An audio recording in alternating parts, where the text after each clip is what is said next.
a pair of RottenDog MPU327s, both sent in for repair.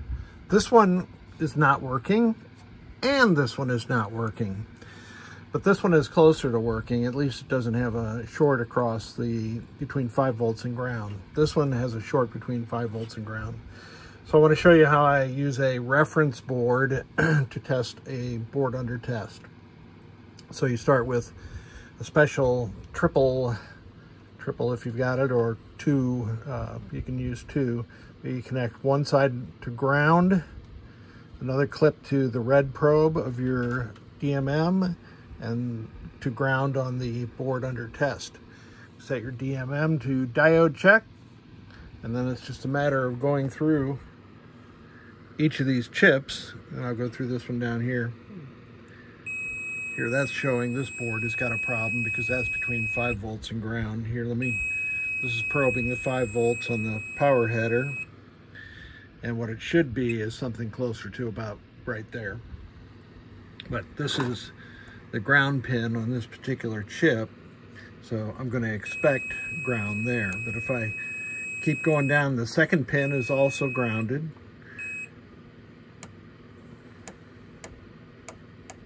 And then the rest of those readings were fine. So the second pin is suspect, so I go over to my reference board and I probe the second pin on the same chip, and it's connected to ground also. So that's a quicker way than referencing schematics. If you have a reference board, you can quickly tell whether something's shorted or not. Now, as I go through these chips, I put a gold dot or some kind of indication on the chip that I've checked that one. I pulled this one out. This is a weirdo chip that RottenDog used for a while, 74 HCT 9114, I think. I pull out all the PI, pull out everything you can that's socketed. Now, I should have pulled that out too, but pull everything that's socketed out to reduce the amount of, or the number of chips that you're testing. So I've tested all these chips, and I've finally gotten down to these three here. I've tested that one, let's test this one. And immediately, as I'm looking at this chip, something's not right. Well, that's the typical short between 5 volts and ground. Or maybe I got that backwards. I can never get that right. But the second leg reads 0.150, and that is odd. Here's the third leg down is open, and the fourth leg is shorted. And the fifth leg gets back to what it should be. So let me go to the equivalent chip over here. So that's normal. And then this one was the one that was reading 0.150. It's reading 621 on this board, and I hate it when those things slip off there, and I hate it when that happens too. It's reading 0.151 here, and let's see, my meter going off, I forgot. And then we have a 151 open, short, diode check. That should be 151, it's not. This should be open, and it's not. And this is back to diode check. So this chip, IC7, needs to come out. I guess while I'm here is, I love these new probes that I've got for my, I use a Fluke 179.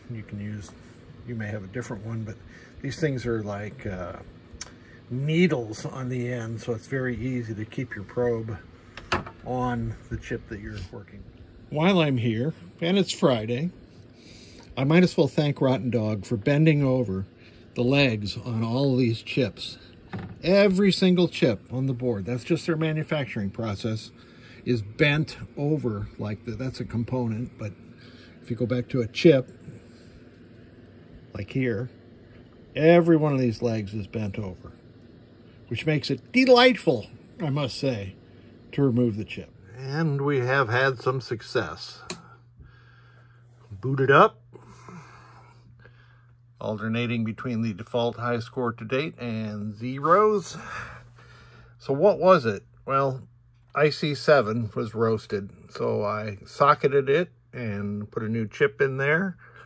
6821, one of these 6821s was roasted.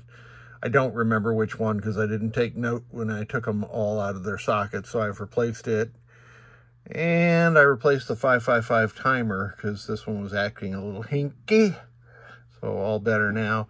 I also replaced the craptastic kind of headers that RottenDog uses with a good quality breakaway header there. And it looks like it's working here. I've already set it to free play, so solenoid 16 is turned off. But let's put it through its paces here. Well, I pressed the wrong button. Let me reboot. And get the right button.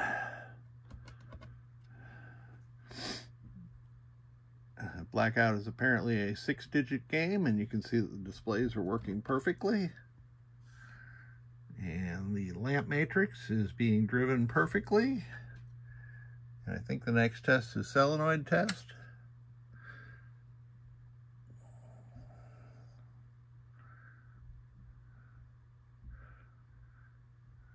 11. Up to the special solenoids, which were reported to be an issue, and now we know why. Yeah, one of those did not fire. It was solenoid drive 5. Let's test them from their switch drives. Yeah.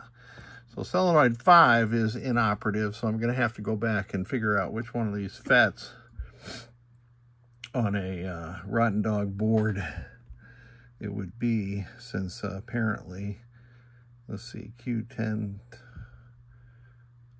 468, 10, 12, 2468, 10, 12. Okay, it may be Q10, which would be the second one back here. So I'll have to find out about that. But let's do switch test.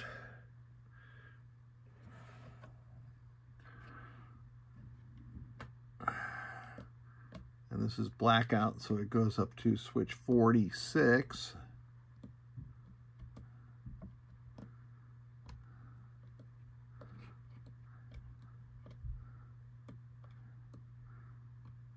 Do I have that right? Oh, 46.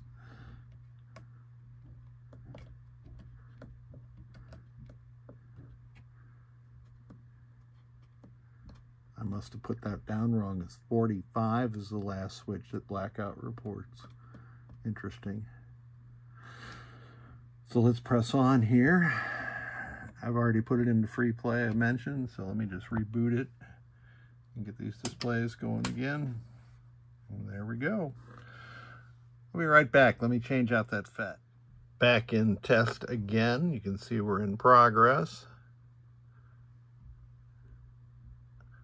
And SSD 5 was the one that wasn't working before. Let me go through all these again.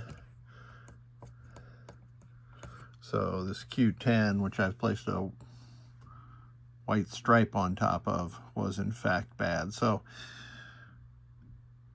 combining the fact that Q10 was dead and IC7 was dead, there's something in this client's blackout special solenoids, one of the slings or the pops. I'll have to see what Q10 drives and give him an idea, but that, whatever that coil is, it is damaged in some way such that it caused all this damage. Well, maybe not the 6821, but who knows, to this board. Anyway, she is good to go right now, and I thank you so much for sending it.